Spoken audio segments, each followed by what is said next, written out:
Hey guys, Diego with Russ Darrow, Chrysler of Madison again. And with the summer coming to an end, I wanted to point out some maintenance you should look for in your vehicle and get done to ensure that it's ready for the fall. So under the hood, you want to make sure you bring it in to get a fresh oil change and make sure that that's all good to go for the fall.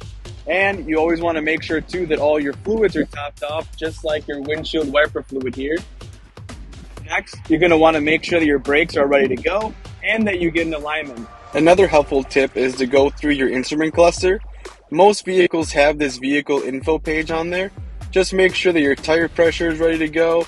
And if you're unsure of your oil change, most vehicles also have a level for your oil in here too, so you can see if it's getting low and if you need to replace it. Even though summer is coming to an end, there is still going to be plenty of hot days still to come.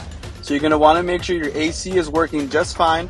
And weirdly enough, just to double check, especially going into fall, you're going to want to make sure that your heat also works as well too. So now that you know how to get your vehicle set up for fall, please give us a call. And if you still have any questions on what else you should do for your vehicle, we'd be more than happy to help you out. Thanks.